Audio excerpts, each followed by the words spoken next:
Strategic constraint selection is paramount in minimizing the mechanical failures and maximizing patient outcome in revision total knee arthroplasty.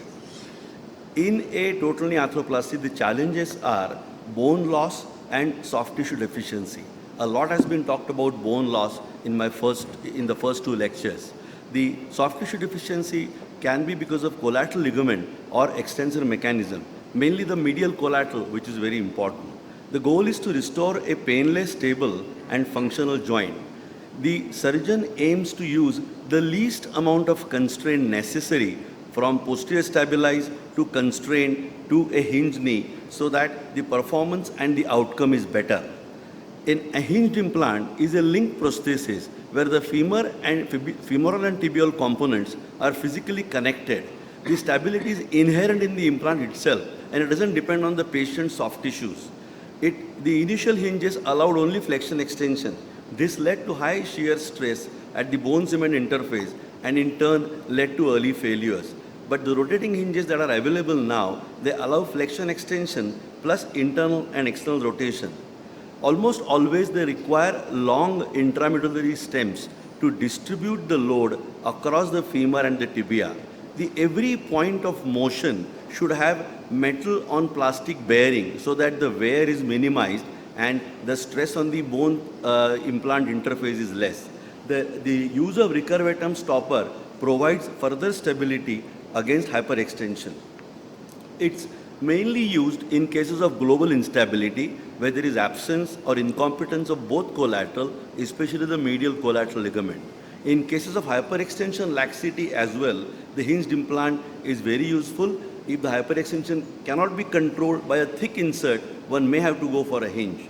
Sometimes in very stiff knees, where both the collateral have to be released for exposure and to get some degree of mobility in that particular joint, you must keep in a stiff knee also hinged knee on table.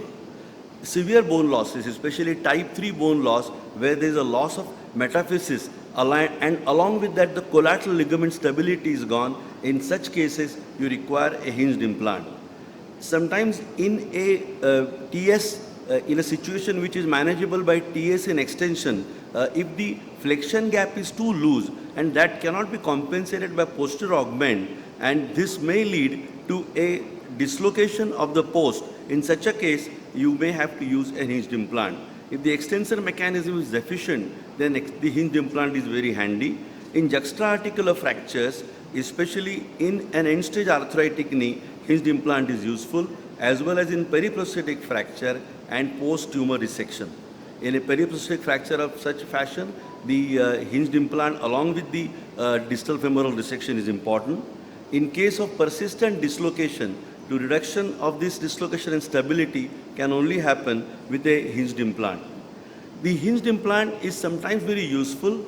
It has a very predictable stability. There's an immediate stability on table which would otherwise be unstable or prone to dislocate. Actually, this surgery sometimes is simpler than a CCK or a TS surgery because complex ligament balancing is not required and sometimes it is difficult in a revision case. There is significant improvement in the range of motion and stability in case of a unstable as well as stiff knee. So patients are able to walk much faster and it is compatible with wedges as well as cones so that one can use them if necessary along with the hinge. But it is not without risk and complication. It definitely has a higher infection rate. The larger surface area of the metal provides more space for bacterial biofilm formation. So the infection rate is definitely higher than TS or a primary knee replacement. Despite the rotation, there's still enough stress on the bone implant interface that causes more wear and aseptic loosening in these cases. Extensor mechanisms sometimes may not be very functional because the joint line may change while using a hinged implant, and because of that the extensor function is definitely sometimes not be normal. The stiff stems still lead to stress riser and periprosthetic fracture in some cases. The survivorship generally is lower than a primary TKR, but definitely acceptable for a salvage procedure of this type. It's about 70 to 85% for 10 years, depending on the study.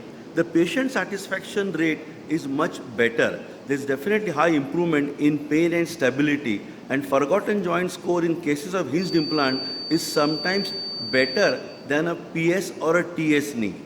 But it still should be reserved for an elderly, low-demand patient when possible because of higher infection rate and higher periprosthetic fracture rate. The 5-year survival rate is about 87%, which is quite good for a salvage procedure, and 10-year rate is about 81%, which is quite good for a procedure of this type, which is done as a last resort in majority of the cases. So rotating hinge implant is a vital tool for most complex revision cases. The rotating designs are superior to older fixed designs as they reduce the mechanical stress at bone cement interface. They should be used only when the collateral ligaments are deficient and the bone loss is catastrophic. High success rate in restoring walking ability and stability of these patients, but they should be monitored for long-term infection and loosening. Thank you very much.